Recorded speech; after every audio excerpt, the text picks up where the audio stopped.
गोपिका जीवनस्मरणं गोविंदा गोविंदा. எல்லாருக்கும் நமஸ்காரம். நாம் அந்த குருவாயூரப்பனுடைய பரம கிருபையினால் நாராயணியம் 24வது தசகம் பிரஹ்லாத சரித்திரம் பார்க்க போகிறோம். எல்லாருக்குமே ரொம்ப பிடித்தமான சரித்திரம் இது. ஆஹ்லாதன், ஹ்லாதன், அதாவது ஹ்லாதன்னாலே ஆனந்தம்னு அர்த்தம், சந்தோஷம். பிரஹ்லாதன்னா குற்றமில்லாத ஆனந்தம், அதாவது ரொம்ப சிறப்பான, அப்போ கிரேட் பிளிஸ் அப்படின்னு சொல்லலாம், பேரானந்தம். அப்போ இந்த பேரை சொல்லும் பொழுதே எல்லாருக்கும் ஒரு ஆனந்தம் வர்றது நேச்சுரல் தானே, இல்லையா? இப்போ அந்த சரித்திரத்தை பார்க்க போகிறோம். हिरण्याक्षे पोत्री प्रवर वपुषा देवभवता हते शोकक्रोध लपितधृतिरेतस्य सहजः हिरण्यप्रारम्भः काशीपुर अमराति सदसि प्रतिज्ञामातेन तव किल वधार्थं मधुरिपो அப்படின்னு ஆரம்பிக்கிறார் பட்டத்திரி. நம்ம முன்னாடியே பார்த்துருக்கோம். ஹிரண்யம்னா தங்கம், அக்ஷம்னா கண்ணு. தங்கத்தில் கண்ணை வைத்தவன் அப்படின்னாக்கா என்ன அர்த்தம்? லௌகீக விஷயத்தில் ரொம்ப நாட்டம் உடையவன் அர்த்தம். இப்போது தேவனே, மது என்னும் அசுரனின் பகைவனே, மதுசூதனே, மது ரிப்போ. ரிப்புனாக்க பகைவன். மதுவுக்கு பகைவன் யாரு? பகவான்.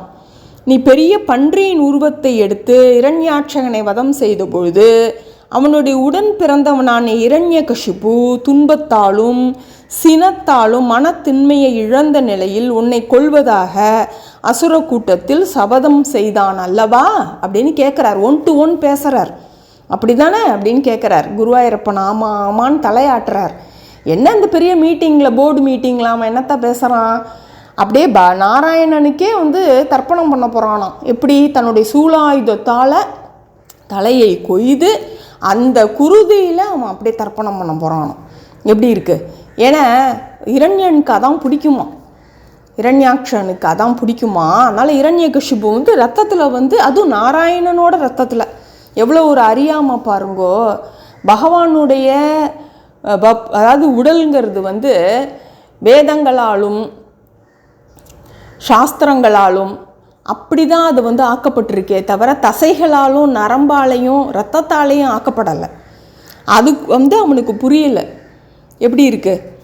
இப்போது விதாதாரம் கோரம் சகலு தபசித்வா நச்சிரதா புரக் சாட்சாத் குர்வன்னு சுரநர மிருகா கைர நிதனம் வரம் லப்த்வா திருப்தோ ஜகதிஹ பவன்னாயகமிதம் பரீக்ஷுந்தன் இந்திராத ஹரத திவம் துவாமகணயன்.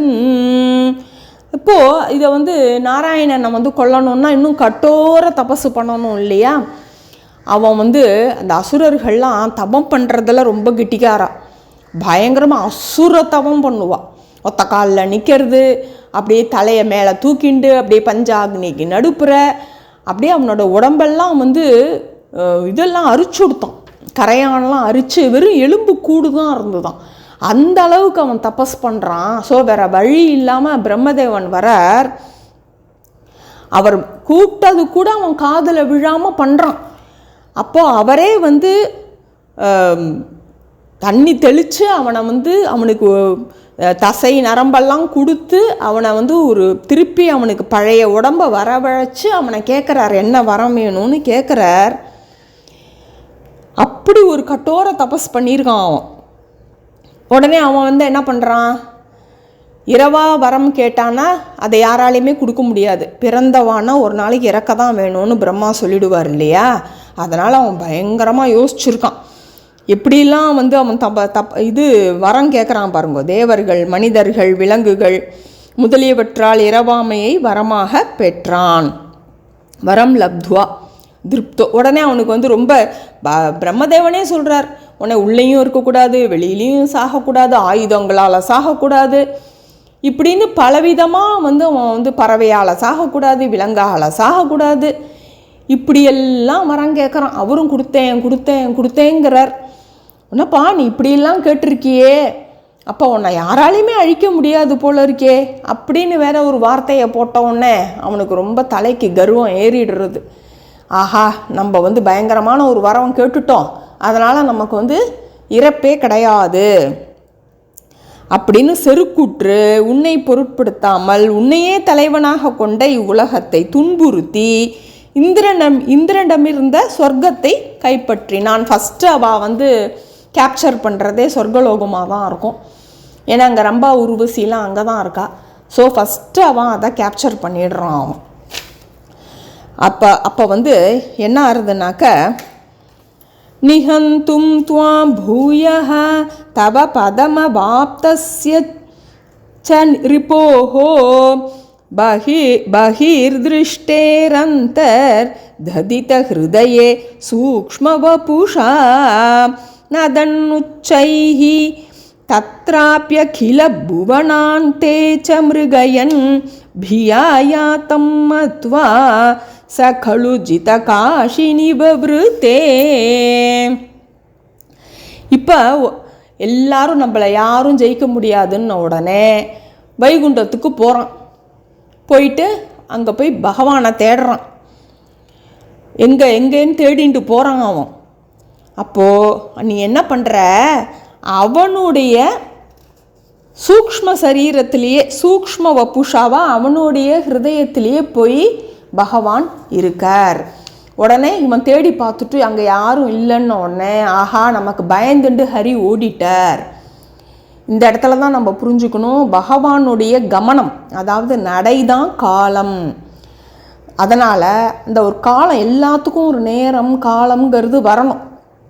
அதுக்காகத்தான் பகவான் வெயிட் பண்ணுறார் அப்படிங்கிறத தான் புரிஞ்சுக்கணுமே தவிர பகவானே பயந்துண்டு ஓடி போயிட்டாரா அப்படின்னு விதண்டாவாதம் பண்ணக்கூடாது. ஏன்னா நமக்கு இந்த காளையவனன் அப்படிங்கிறவனுடைய சரித்திரம் நமக்கு தெரியும். காளையவனன் துரத்தின்றே போகிறான் கிருஷ்ண பரமாத்மாவை. கிருஷ்ணர் ஓடி ஓடி ஓடி மறைஞ்சு ஒரு குகைக்குள்ளே போய் ஒளிஞ்சுக்கிறார். அவன் என்ன நினைக்கிறான், நமக்கு பயந்துண்டு கிருஷ்ணர் ஓடுறாருன்னு நினைக்கிறான். ஆனால் காளையவனனுடைய இறப்பு முசுகுந்த சக்கரவர்த்தியால் தான் நடக்கணும்னு இருக்குது. அது பகவானுக்கு தெரியும், அது விதிங்கிறது. அதனால் அவர் என்ன பண்ணுறார், தன்னுடைய வஸ்திரத்தை எடுத்து அங்கே தூங்கின்னு இருக்கிற முசுகுந்த சக்கரவர்த்தி மேலே போத்திட்டு இவர் போய் ஒளிஞ்சுன்றார். முசுகுந்த சக்கரவர்த்தி என்ன வரம் வாங்கின்னு இருக்கார், தான் கண் முழித்து என்னை யார் தூக்கத்தில் எழுப்பி என்னை டிஸ்டர்ப் பண்ணுறாளோ, நான் யாரை முதல்ல பார்க்குறேனோ அவன் எரிஞ்சு போயிடணும்னு அவர் வரம் வாங்கின்னு இருக்கார். இது பகவானுக்கு தானே தெரியும், இது காளையவனனுக்கு தெரியாது. பகவானுடைய வஸ்திரத்தை பார்த்தோன்னே அவன் என்ன பண்ணுறான், இங்கே ஒளிஞ்சுட்டு இருக்கியா கிருஷ்ணான்னு சொல்லிட்டு காலால் எட்டி உதைக்கிறான் அவரை. அவர் தூங்கி எழுந்துட்டு பார்க்குறார். அந்த நிமிஷமே பஸ்மமாயிடுறான். அதனால் பகவான் பயந்துண்டு ஓடுறாருன்னு நினச்சானே அதை போல் ஒரு முட்டாள்தனம் உலகத்தில் கிடையாது. அதனால் நீ அஞ்சு ஓடிவிட்டதாக தானே வென்றதாகவும் எண்ணிக்கொண்டு திரும்பி விட்டான். இப்போ ஒரு ஃப்ளாஷ்பேக் நம்ம தெரிஞ்சுக்கணும். அதாவது இவன் கட்டோர தபஸ் பண்ணின்னு இருந்தான். இவனுக்கு 4 பசங்க, பையன் ஒரு பொண்ணு, அப்படியான குழந்தைகள்லாம் பிறக்கிறா.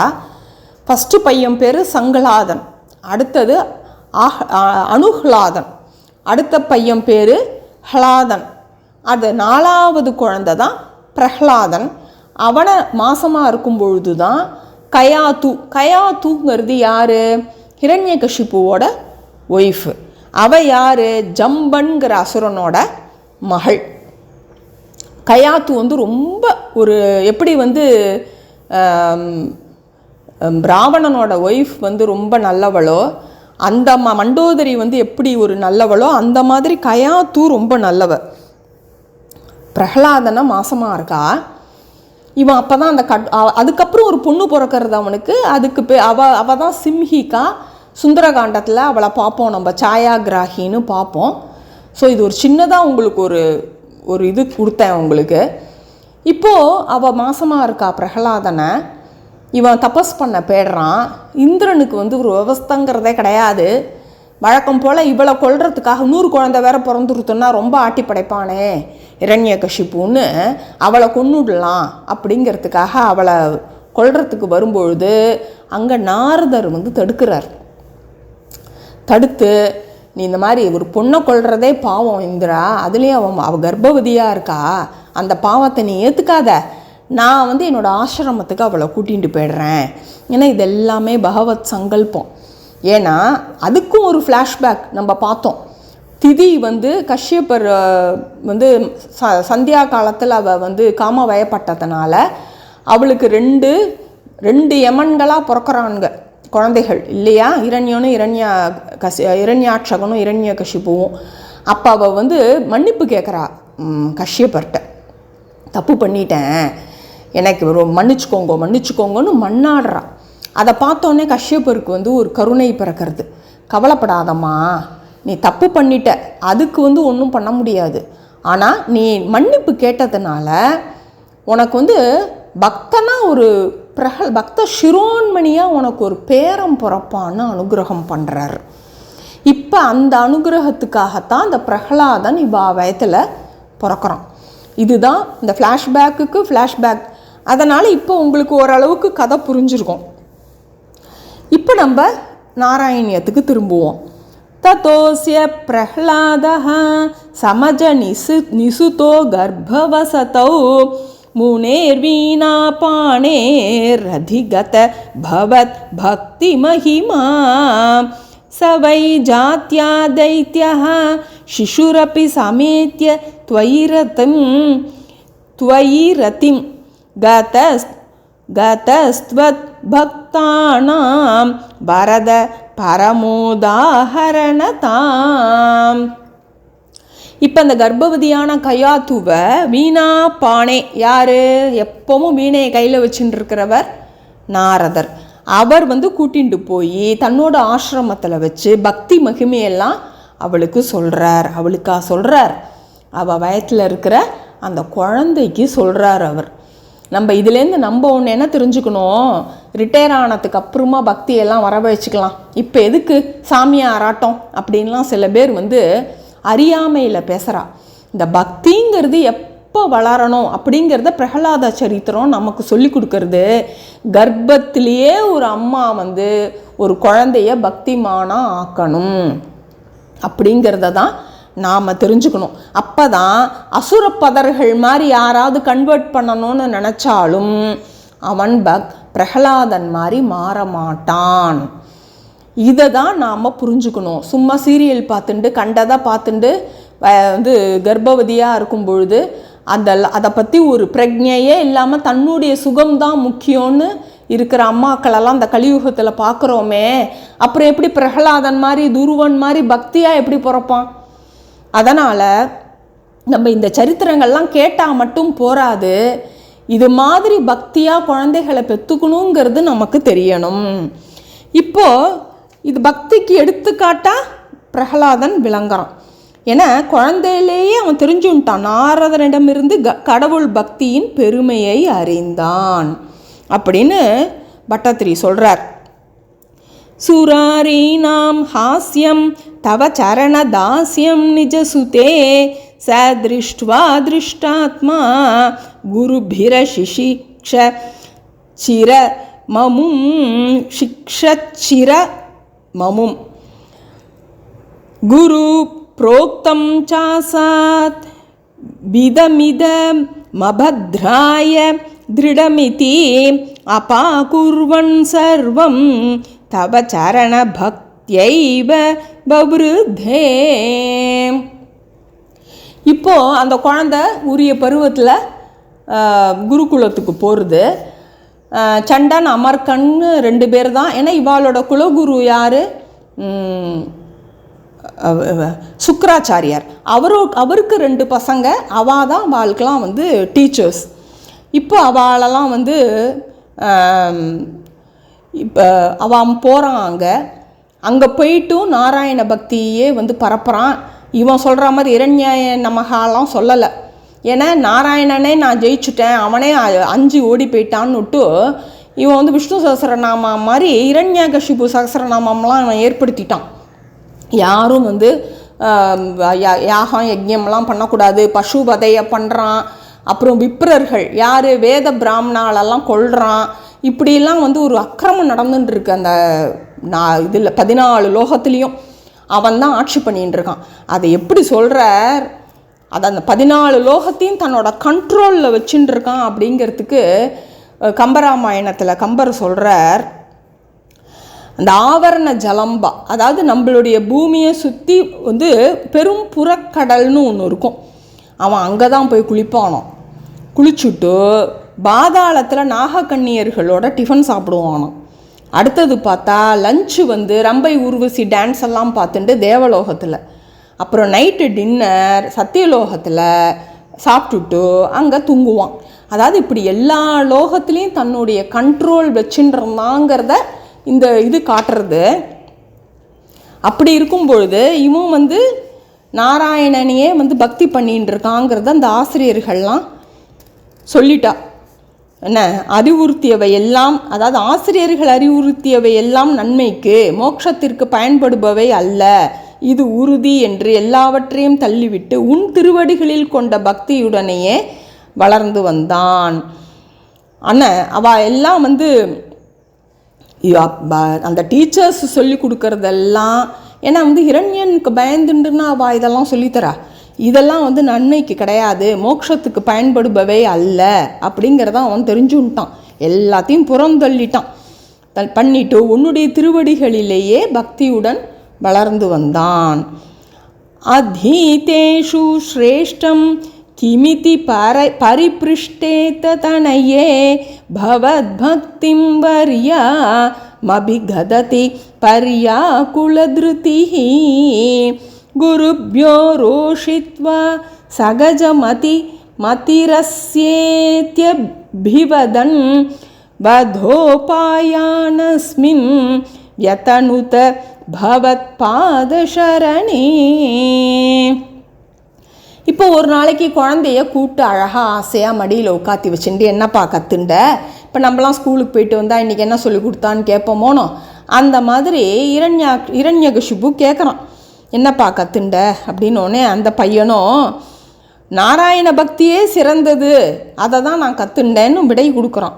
அதை கேட்டோடனே அந்த ஆசிரியர்களாக அவன் கோச்சுக்கிறான்.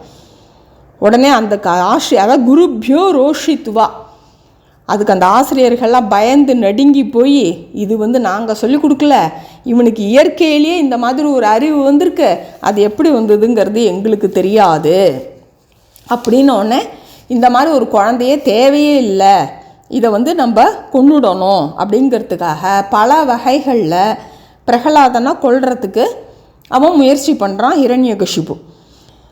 சூளைராவித்தஹ சுபகு மதிதோ திக்கஜகணைஹி, திக்கஜங்கள்னா அஷ்டதிக்கஜங்கள்னு சொல்லுவா பார்த்தேல, அவளை விட்டு அதை விட்டு இடற சொல்கிறான்.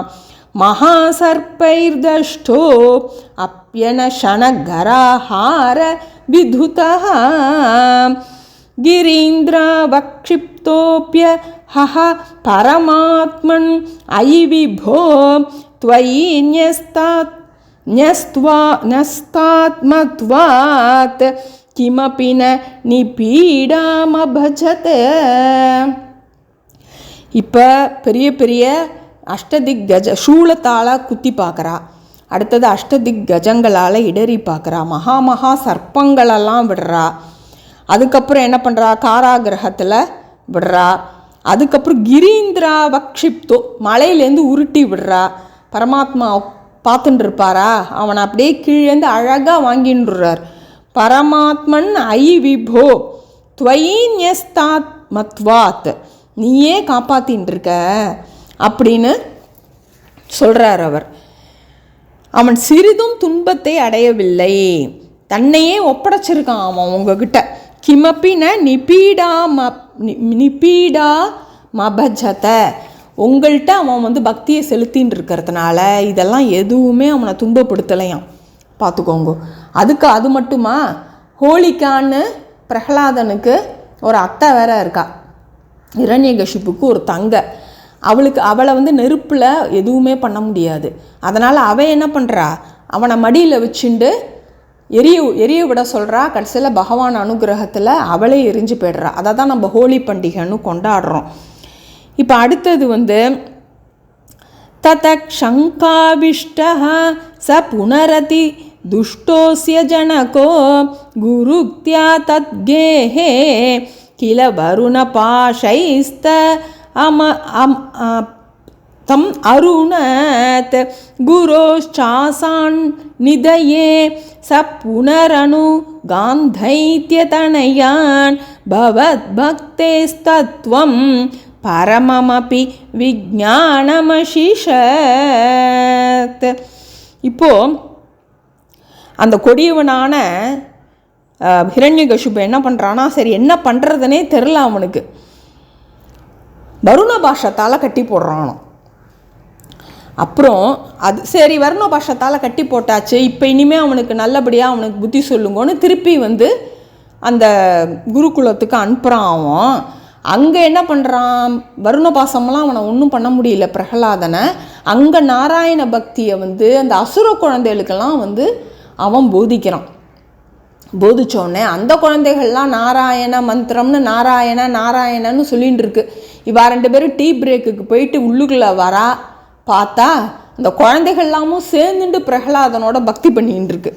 இதுக்கு மேலேயும் முடியாது, பொறுக்க முடியாதுன்னு சொல்லிட்டு அவனை திருப்பியும் என்ன பண்ணுறா, ஹிரண்யகசிபுட்ட கொண்டு வந்து விட்டுடுறா. இதை கேட்ட ஹிரண்யகசிபு என்ன சொல்கிறான் பார்த்துக்கோங்க. பிதா ஷிண்வன் பால பிரகரம் அகிலம் த்வத் ஸ்துதி பரம் ருஷாந்தஹா பிராஹைனம். ருஷாந்தஹா இந்த கோபத்தில் சினம் ஏற்பட்டால் கண்ணு மண்ணு தெரியாதும்பா பாருங்க. சினத்தால் குருடாகிய ஹிரண்யகசிபு அவன் எப்படி சொல்கிறான், குலஹதக கஸ்தே பலமிதி, குலத்தை நாசம் பண்ண வந்தவனே அப்படின்னு இந்த பிரகலாதனை பார்த்து ஹிரண்யகசிபு சொல்கிறானோ. பார்த்துக்கோங்க, உனக்கு எப்படி இந்த பலம்லாம் வந்தது, எல்லாத்துலேருந்து நீ தப்பிச்சுன்னு வந்திருக்கியே, எப்படி வந்ததுன்னு கேட்குறானோ. இந்த பலம்லாம் என்கிட்டேருந்து வந்ததில்லை, எல்லாருக்குமே பலத்தை கொடுக்குறவர் பகவான் தான், நாராயணன் தான் அப்படின்னு இவன் சொல்கிறான். பலம் மே வைகுண்டஹ தவச்ச ஜகதாம் சாப்பி சபலம் சயேவ த்ரைலோக்கியம் சகலமிதி தீரோப்பியமகதீத். மூலத்துக்கும் பலம் கொடுக்குறவர் நாராயணன் தான் அப்படின்னு இவன் சொல்லிடுறான். சாப்பிச பலம், சா அப்பிச பலம் அப்படின்னு அதை பிரித்து படிப்பா. இப்போது இதை கேட்ட உடனே எங்கடா இருக்கான் அவன் நாராயணன்னு கேட்குறான்.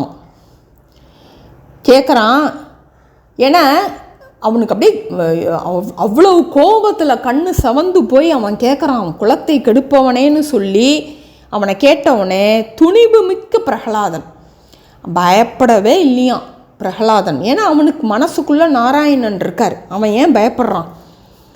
எனக்கு உறுதுணையாக இருப்பவன் வைகுண்டத்தில் எழுந்தருள் இருக்கிற நாராயணனே, எல்லாருக்குமே அவன்தான் பலன்னு சொல்லிட்டானே. அரே குவாசோ டே எங்கடா இருக்கான் அவன், எங்கன்னு கேட்குறான். சகல ஜகதாத்மா ஹரி ரீதி. ஹிரண்யகசிபு வாளை வீசிக்கொண்டு அடே அனைத்து உலகங்களின் ஆத்மாவான அந்த ஹரி எங்கே. ஹரினா இன்னொரு அர்த்தம் என்ன, சிங்கம்னு ஒரு அர்த்தம் இருக்குது. சான்ஸ்கிரிட் வேர்டு எல்லாத்துக்குமே 2 அர்த்தம் 3 அர்த்தத்துக்கு குறைஞ்சு கிடையாது. ஹரினாக்க இன்னொரு அர்த்தம் குரங்குன்னு கூட ஒரு அர்த்தம் இருக்குது. அவன் எங்கே என்று கூறிக்கொண்டு எதிரில் இருக்கும் தூணை பிளந்தான். இவர் ஈஸியாக போட்டுட்டார், அவன் ஆக்சுவலாக கேட்கணும். அப்போ தான் இவன் சொல்கிறான், பிரகலாதன் எல்லா இடத்துலையும் நிறைஞ்சிருப்பார், தூணிலையும் இருப்பார், துரும்பிலும் இருப்பாருங்கிறதெல்லாம் நம்ம கேட்டிருக்கோம். உடனே பகவான் என்ன பண்ணாராம், அவன் எதை உடைப்பாங்கிறது பகவானுக்கு தெரியாது இல்லையா. அதனால் அதாவது நரசிம்ம கர்ப்பமாக எல்லா இடத்துலையும் இருக்காராம்.